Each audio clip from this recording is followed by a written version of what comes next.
You touch one more goddamn log, and I swear to God, You'll what, Trevor? Karen Ramsey stood in the headlights of my F-250, arms crossed, perfectly manicured nails tapping against her coral blazer like she was counting down to an explosion. Behind her, two men in Meadowbrook Hills HOA maintenance jackets were loading my white pine logs onto a flatbed trailer. My logs, from my property. "I'll have you arrested for theft," I said, stepping out of the truck. My boots hit gravel hard. "Those are mine. I have receipts. You have nothing," she cut me off, voice sharp as a table saw. "Those trees were harvested from HOA conservation land. You're the thief here, Mr. Miller, and frankly..." She stepped closer, close enough that I could smell her perfume, something expensive and suffocating. "You've been a problem since the day you inherited this eyesore." One of the workers hesitated, log suspended midair in the winch straps. "Don't you dare stop," Karen snapped at him without breaking eye contact with me. "Load them, all of them." My hands curled into fists. "You step foot on my land again, and we're going to have a very different conversation." She smiled. Actually smiled. "Is that a threat?" "It's a promise." "Good." She pulled out her phone, held it up like a weapon. "Because I'm recording this. Threatening an HOA board president on community business. That'll look great in court." The worker dropped the log onto the trailer with a bone-rattling thud. I took one step forward. Karen didn't flinch.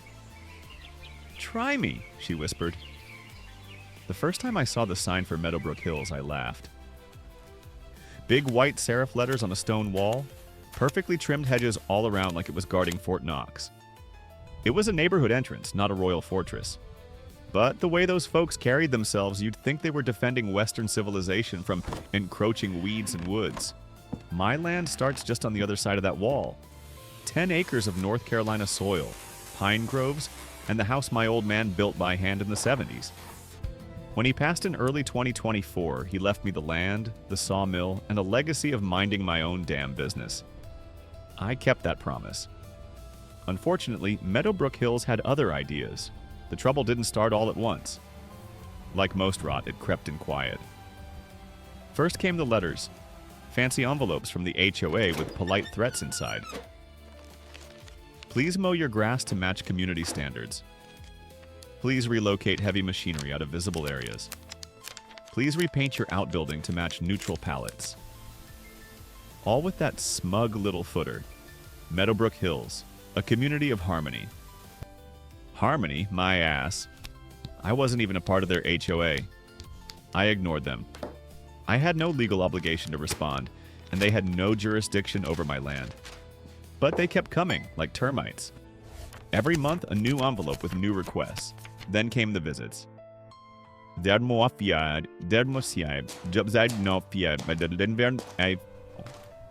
Karen Ramsey, president of the HOA, short blonde bob, always in heels, even on gravel, showed up on my driveway with a clipboard and a fake smile. "I just thought I'd stop by and introduce myself," she said like a door-to-door prophet. "We're so excited to be your neighbors." I leaned against my truck and crossed my arms. "You're not my neighbor. You're behind a fence." Her smile didn't move. "Well, adjacent neighbor then. We share a visual corridor. That matters." That was her thing. She treated anything visible from Meadowbrook as her personal canvas. And my sawmill, my steel-sided tool shed, my bright red tractor, that was graffiti on her painting. "Offensive, unacceptable, out of character with the community aesthetic," she once wrote. I framed that phrase in my workshop for laughs. But then it escalated. She filed a petition to annex my land into their HOA, citing disputed boundary shifts from an outdated county map. Claimed I was technically within their perimeter. I had to hire a land use attorney and a surveyor just to shut it down. Took 4 months. Cost me over $7,000. We won. The court confirmed what I already knew. My land was independent. Always had been. Karen looked like she'd swallowed a lemon when the ruling came down in June 2025. As we left the courthouse, she walked past me and said, low and bitter, "This isn't over." And I believed her. Because a week later, the complaints started flying again, this time from environmental officers who showed up unannounced. Someone had reported my property as a waste site, claimed fuel runoff from my equipment was endangering local water systems. They found nothing, of course, but it was annoying. Intentional, strategic. She wanted me boxed in. So I decided to go bigger. I'd been planning to build a summer guest cabin near the lake. Just a simple log structure about 20 yards from the Meadowbrook-facing ridge near the water. Peaceful. Private. But I chose the site carefully, right where anyone entering Meadowbrook would see it. Couldn't miss it. I ordered 100 logs of white pine from a trusted cooperative up in the Appalachians. Beautiful lumber milled and dried at my family's sawmill. Clean, uniform, perfect for notching. I had the foundation laid, the drainage tested, everything squared off. The logs were stacked under a tarp near the build site, ready to go.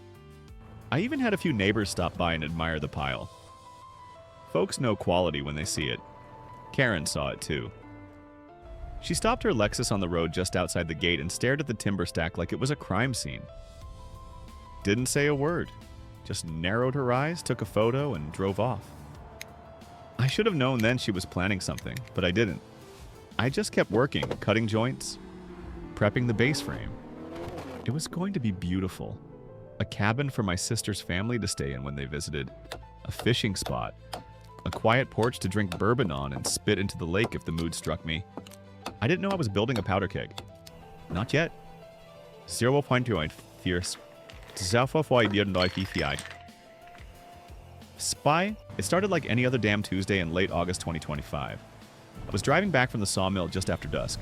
The clouds were thick, hanging low over the Blue Ridge, and the air smelled like rain and wood dust. I'd had a long day planing rough timber for a guy over in Bryson City, and all I could think about was a hot shower, a cold beer, and getting a fire going in the shop. When I pulled onto my gravel drive, something felt off. I couldn't say what at first. The house lights were just as I'd left them. The shop door was still padlocked. My dogs came running up from the porch, tails wagging. But as I rounded the back toward the build site, that weird feeling curdled in my gut.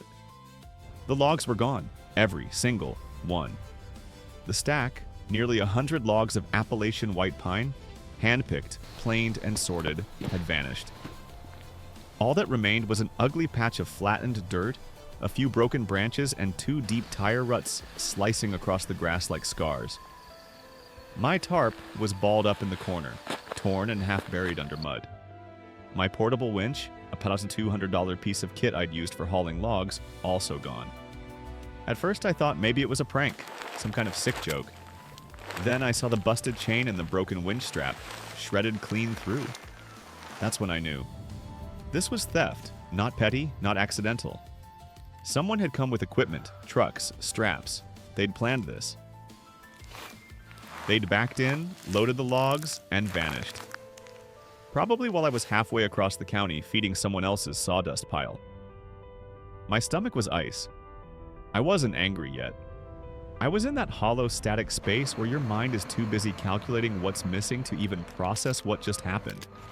I took photos, walked the perimeter, found a crushed soda can, off-brand ginger ale, near the tree line, like someone had tossed it from the cab. I don't know why that detail stuck with me, but it did. Like it made it real. Then I called the sheriff's department. The deputy arrived 45 minutes later. His name was Paul, local guy, not the fastest mover, but sharp. He listened without interrupting while I explained the whole damn thing. Then he walked the area with me, crouched down by the tire marks, muttered something about dual axle trailers. He seemed genuinely interested. Then he said it. "You know where these tracks lead?" "No," I said. He pointed with his penlight, eyes narrowing. "They peel off down that dirt utility road behind the ridge. Connects straight to the back service gate of Meadowbrook Hills." I blinked. "Their access road?" "Yep, locked gate. but if someone from inside opened it, he didn't finish. Didn't have to. I could feel the blood throb in my ears. Meadowbrook. Of course, I didn't want to believe it. Sure, they hated the sight of my logs, but stealing them? That was crazy. Stupid. Illegal. But then again, Karen Ramsey wasn't exactly the type to let legality get in the way of aesthetic purity. Paul promised to file a full report and put out a notice. Said they'd keep an eye out for anyone moving a suspicious quantity of lumber. 0.0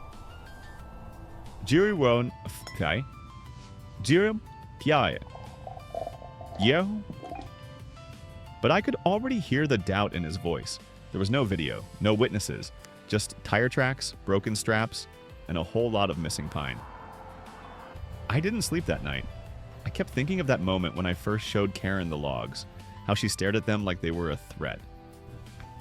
I thought about her email, the one where she called my cabin plan a visual eyesore designed to antagonize the community. I remembered her saying, "You're not building a shack in front of our main gate." Her words, not mine. The next morning, I drove straight to the HOA office. It sat on a hill inside the gated section of Meadowbrook, next to their community gym and pickleball courts. I wasn't even sure they'd let me in, but the security guard at the kiosk recognized me. I guess notoriety gets you places. Karen was already in the office when I walked in. She stood behind a counter, flipping through paperwork like she was auditioning for a role in the Stepford Wives. When she saw me, her smile activated. Fake, plastic, like someone had flipped a switch. "Trevor," she said brightly, "to what do we owe the pleasure?" I didn't respond right away, just looked at her. Long. Then I said, "You have my logs." She didn't blink. "Excuse me?" "The white pine logs, stolen off my land. I followed the tire tracks. They lead here." Her smile didn't move, but her fingers tensed on the edge of the counter. "That's a serious accusation." "Good, because I'm serious." Karen tilted her head.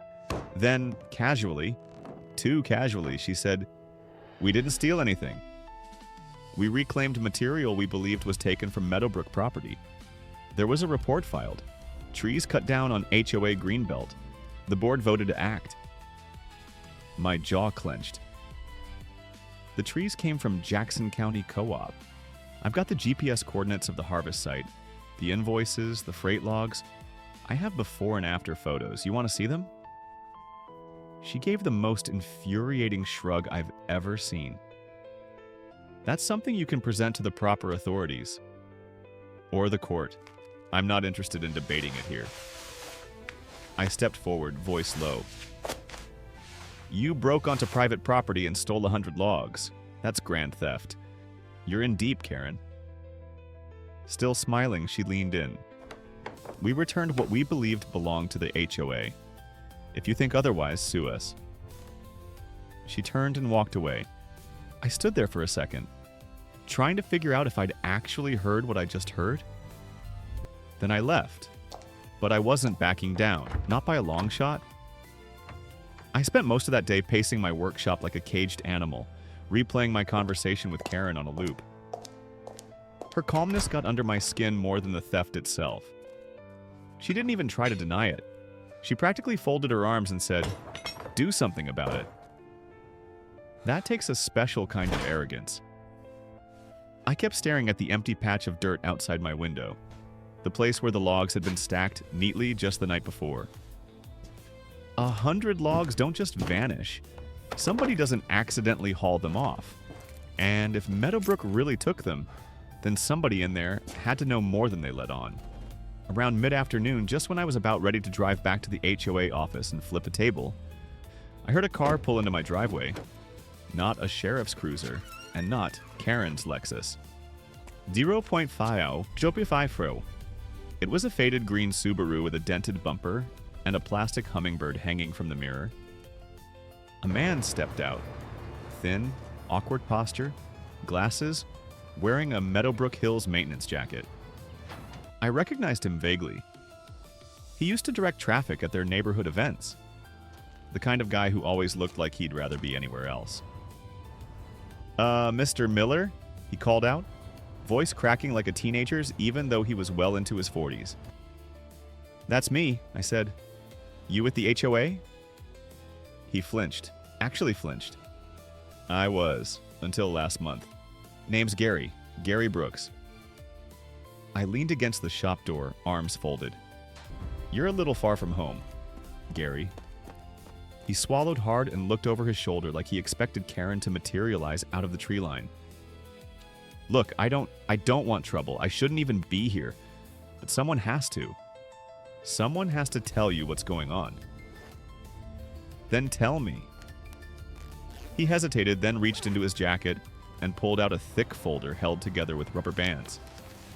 The kind of folder that screams stuff your boss does not want you to have. He held it out to me like it was radioactive. These are copies. Originals are in the HOA office. I made backups for myself. But after what happened with your logs, He rubbed his temples. I couldn't keep quiet. I didn't take the folder right away. What is this? He took a shaky breath. Proof you're not crazy. That got my attention.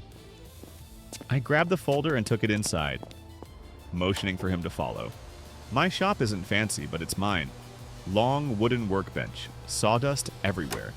A coffee maker that predates the internet. Gary perched on the edge of a stool like a raccoon ready to bolt, while I flipped the folder open. The first few pages were emails, not official ones, private messages between HOA board members. I recognized Karen's tone instantly, clipped, demanding, manipulative. The logs will solve two issues, the eyesore at the entrance and the pavilion project. Don't worry about procurement rules, it's community material. No more delays. He already poured the foundation. We need to act first. My jaw locked so tight my teeth hurt. Then came the project documents, architectural sketches, internal memos, and a draft contract for a community pavilion beautification initiative. The listed contractor was Design and Nature LLC, which meant nothing to me until I got to the last page. Who the hell is Lily Ramsey? I asked. Gary rubbed the back of his neck. Karen's daughter. I stared at him. You're telling me she stole my logs to build a pavilion? Just to block my view? And planned to funnel HOA funds into her daughter's pocket? Gary nodded miserably. She said it was good optics. Said you were degrading property values with your, He cleared his throat. Rustic roadside lumberyard. I closed the folder before I tore it in half. So why bring this to me? Because I told her it was illegal, Gary whispered, and she fired me. Said I was undermining community authority. Then she told the rest of the board I leaked confidential information. I didn't, but they blacklisted me anyway. I can't get work in any HOA now. People talk, you know. High five. High five. High five. High five. He looked up at me, exhausted. You're the only one standing up to her. And trust me, she's not going to stop. Not until someone stops her. For a moment, I didn't say anything. I was too busy recalculating everything. Every note, every visit, every smile Karen ever gave me. None of it was neighborly. It was strategy. A long game to turn my land into her personal art project and her daughter's side hustle. Gary, I said finally, you just handed me the best ammunition I've seen in years. He gave a weak smile. Yeah, well, don't say I didn't warn you.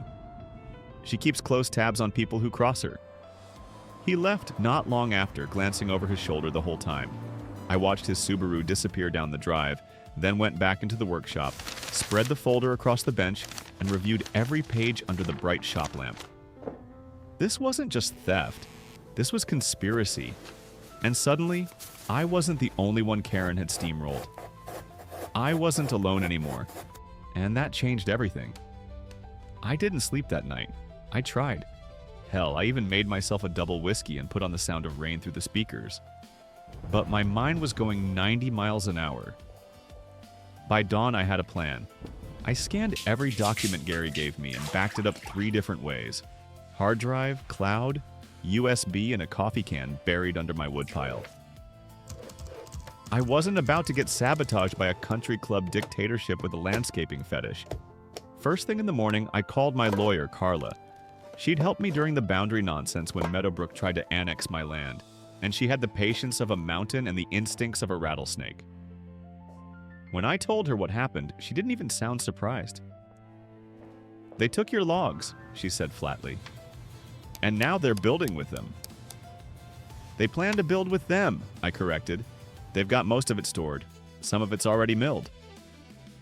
"Good," she said. "That's evidence." By noon, she'd filed an official criminal complaint with the county sheriff's office and sent a packet to the district attorney's desk marked urgent. Meanwhile, I drove straight to the sheriff's station with a binder full of receipts, shipping manifests, GPS coordinates of the original harvest site, and high-res photos of the stacked logs before the theft. I even included screenshots of security camera footage from my neighbor's hunting blind, showing a white flatbed truck with a Meadowbrook Hills HOA logo hauling timber off my property. Deputy Paul looked through it all like someone reading the end of a crime novel out of order. "Jesus," he muttered. "You weren't kidding." "Wish I was."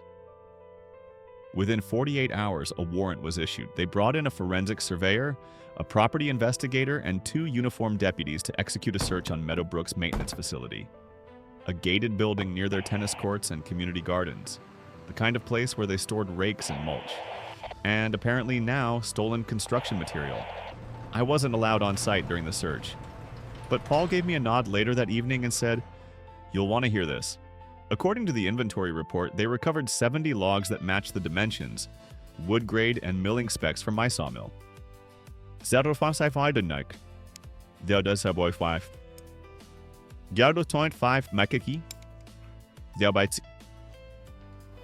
still had the serialized QR tags issued by the Appalachian Co-op, a verification system tied to legal harvest records. You can't fake those. Even better, they found rough-cut decking boards with matching grain signatures, clearly cut from the same batch. There was also a pallet of rail beams labeled Pavilion Support Beams, Phase 1. Real subtle. I asked Paul if Karen was on site during the search. He smirked. She showed up halfway through, said it was all a misunderstanding, claimed she'd been misinformed by a subcommittee. "Let me guess," I said. "The subcommittee has the same last name as her?" "Something like that." I didn't laugh. Not really. Carla escalated things fast. With the physical evidence in custody and Gary's folder officially entered into the case file, the district attorney opened an investigation into criminal misappropriation of HOA funds and felony theft of property. Charges were being drafted against Karen and the HOA's executive manager, a bootlicker named Todd Shepard, who signed off on the transport orders. Karen, of course, didn't back down. She lawyered up hard, hired a firm out of Charlotte with a reputation for burying cases under paperwork until the statute of limitations gives up. Her legal team released a statement saying the HOA acted in good faith based on the belief that the logs were illegally harvested from protected HOA greenbelt space. They claimed their actions were prompted by community reports and intended to secure disputed resources during pending review. I nearly choked reading that. There was no review, no report, no dispute. Just a power-drunk real estate tyrant deciding my trees were in her way and grabbing them like discount patio furniture. But this time, she'd gone too far. I wasn't dealing with snide emails or fake citations anymore. This was a criminal case. And for the first time in a long time, the law was finally on my side. I don't usually go to HOA meetings. Hell, I'm not even a member. But this one, I wasn't going to miss it. Word had gotten around. The news about the stolen logs hit the local bulletin board, then Facebook, then the Swain County Chronicle. Someone posted a blurry photo of the HOA maintenance shed, surrounded by sheriff's vehicles. Another uploaded the forensic report from the DA's office like it was the Zapruder film. And when folks found out that their HOA dues had been used to bankroll what looked a hell of a lot like a timber heist, well, even the yoga moms and Tesla dads started asking questions. So when Meadowbrook scheduled an emergency community forum to address misinformation, I RSVP'd with a vengeance. I didn't go in blind. Carla helped me prep a summary packet with key exhibits from the investigation. The QR tag logs, the invoice trail, the video of the Meadowbrook truck leaving my land. But I also had something else. Something Gary had hinted at in his last message. A board meeting recording he'd captured on his phone back when he was still part of their inner circle. It wasn't long, but it was damning. Faf? Disaster? Vas? Disaster? I got there 10 minutes early, wearing my sawmill jacket and boots still dusty from the yard. The meeting room was packed, standing room only. I spotted Karen near the front, flanked by 2 lawyers and dressed like she was running for Senate. Todd Shepard sat beside her, sweating through his collar like a pork roast under a heat lamp. When I walked in, Karen's smile didn't even flicker. She nodded politely like I was just another grumpy homeowner here to complain about mailbox paint. The meeting started with some thinly veiled blather about false narratives and ongoing clarification efforts. Karen stood and addressed the room with her usual Botoxed confidence. "We understand that some members of the community have concerns," she said, "regarding the temporary storage of building materials for the upcoming community pavilion. Let me assure you, the HOA acted illegally." Gasps. A few heads turned sharply. Karen's eyes narrowed. "This isn't your platform, Mr. Miller," she said, trying to stay composed. "You're damn right it isn't, and it's not your lumber either." A few chuckles rippled through the crowd. Someone in the back murmured, "Is that the law guy?" Karen's lawyer leaned into his mic. "Mr. Miller, this is a private." "Actually," I said, pulling a small Bluetooth speaker from my jacket. "This is a criminal matter involving public misappropriation of funds and felony theft. And since we're all gathered here, why don't we let Karen speak for herself?" I hit play. Her voice came through the speaker clear as a chapel bell. "He doesn't deserve that view. His property devalues our whole entrance. Once we get the pavilion up, no one will even see that lumberyard of his." The room went dead silent. "Then just use the logs. Don't worry about paperwork. It's HOA property now. No one's going to trace a few trees." Someone gasped. A woman near the front dropped her pen. Todd looked like he might throw up. I let the silence hang. Then I turned the speaker off. "You used your authority to steal from a private citizen. You lied to your board. You funneled construction money into your daughter's fake company.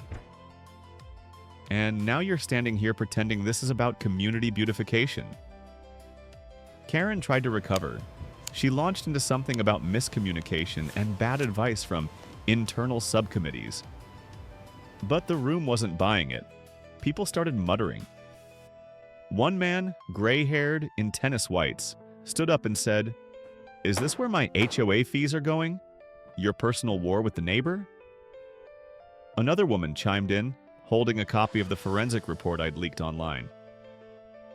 "Your daughter's company, Design and Nature LLC, that's where the check went?" Gary was there too in the back.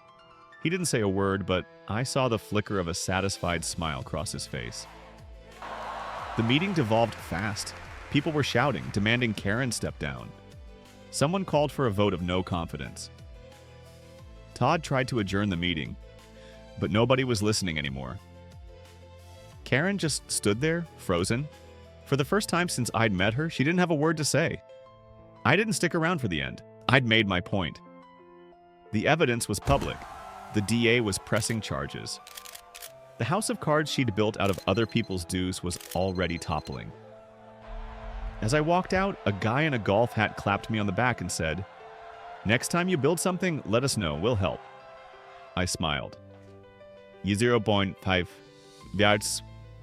Yes. That's... For once, Meadowbrook and I agreed on something. I never liked courtrooms. They smell like paper and anxiety. Too much beige, too many clocks, and everyone pretending to be calm while waiting for someone to lose. But this time, I walked in with my head high. It was a crisp Monday morning in early November 2025 when the case officially went to trial. The state of North Carolina versus Karen Ramsey, plus civil countersuit Miller versus Meadowbrook Hills. HOA. That's a mouthful for you messed with the wrong lumberjack. The courtroom was packed. Local reporters, a few angry HOA members, even two dudes from the Appalachian Timber Co-op who drove down just to watch. They brought coffee and popcorn. I'm not kidding. Karen showed up with 3 lawyers wearing a navy blazer so stiff it looked like it was holding her together. She didn't look at me once. Todd Shepard wasn't even present. Word was he'd flipped, turned over emails, and testified in exchange for immunity. Classic Todd. The DA laid it out plain. Illegal seizure of private property, theft exceeding $50,000, conspiracy to defraud HOA members, and misuse of organizational funds for personal enrichment. It wasn't just about my logs anymore. It was about power, corruption, and a woman who used a neighborhood as her private kingdom. Carla did her thing like a pro. Calm, surgical, deadly. She showed the invoices, the GPS harvest data, the grain matching analysis from the forensic lumber techs. That part got a few laughs. Who knew wood grain could testify? We played the audio recordings again, the ones Gary gave me, and this time we brought Gary himself to the stand. The man looked nervous at first, but when Carla asked him why he kept the documents, he just said, "Because someone had to." Boom. Karen's lawyers tried to argue she acted in perceived good faith, that she believed the logs were hers, that her daughter's company was selected through a fair vendor process, that I was provocative in my cabin placement. Yeah, that actually made it into their opening statement. But then came the nail in the coffin. The judge ordered an independent audit of the HOA's finances. Not just the pavilion project, everything. And what they found? Karen had been dipping into discretionary funds for years. Over $40,000 redirected to community improvements that led directly to vendors connected to her family. Landscaping contracts, bench installations, a playground that mysteriously cost triple market price. And every one of them tied back to someone with her last name or a shared address. She tried to deny it, of course, but the paper trail was ugly. Emails with her initials approving overages. Text messages with phrases like, "shuffle the invoice," and "no need to vote on this one." It was a slow public dissection. By the end of the trial, even her own attorneys looked like they wanted to crawl under the table. The judge didn't waste time. 18 months in state custody for Karen Ramsey. 2 years probation upon release. Court-mandated restitution for the full value of the stolen timber and equipment, plus punitive damages. Total judgment, $250,000 to yours truly. But that wasn't the end of it. The judge also ruled that the entire HOA board was to be dissolved for negligence and complicity, effective immediately. An outside administrator was appointed to oversee operations, conduct a full internal audit, and prepare the community for a vote on dissolution or restructuring. When that ruling came down, the courtroom broke into hushed murmurs. No one had ever seen a homeowner take down an entire HOA leadership before. Not like this. Outside the courthouse, reporters clustered around like vultures. I gave them a quick line and left. Sometimes you have to fight for your land with more than just sweat and sawdust. I drove home in silence, rolled down the window, let the wind bite my face. Back at the shop, I opened the door, looked at the half-finished guest cabin, and for the first time in months, smiled without a trace of tension in my jaw. Justice doesn't come easy, but when it does, it tastes like chainsaw oil and victory. I finished the cabin in late February 2026. Took me a few extra weeks, mostly because I wanted to mill the new replacement logs myself. There's something poetic about reclaiming what someone tried to steal, turning it into something permanent, strong, inviting, unapologetic. I kept 73 of the original logs. The rest were too warped from improper storage, but insurance covered the rest. Funny thing, my adjuster followed the whole story online and gave me a high five when we signed the paperwork. The cabin turned out better than I imagined. 2 bedrooms, a screened-in porch facing the lake, reclaimed iron fixtures from an old barn out in Silva. My niece calls it the Fortress of Pine-Titude. It stuck. The front wall features a steel plate, polished and bolted right into the timber frame, engraved with a single line: Miller Sawmill. Trespassers get splinters. People laugh. I don't. A month after the court ruling, Meadowbrook held their big reform vote. Over 3/4 of the residents chose to dissolve the HOA entirely. The administrator left quietly. Karen, from what I hear, is scrubbing toilets in County Orange. Her daughter's company shut down by the state for vendor fraud. Apparently, her last invoice was for inspirational mulch. Gary got hired by a better-managed HOA across the county. Sends me holiday cards now. Never thought I'd say this, but I'm proud of that guy. Last weekend, I hosted a barbecue at the new cabin. Open invite. Locals came. Some former Meadowbrook residents, too. No fences, no titles, just people. One of the HOA folks, a guy named Ben, stood by the fire pit and said, "You didn't just build a cabin, Trevor. You built a line in the damn sand." I liked that. Just before midnight, I sat alone on the porch, bourbon in hand, watching the wind ripple across the lake. No cameras, no lawyers, no HOA, just logs, quiet water, and peace. Finally,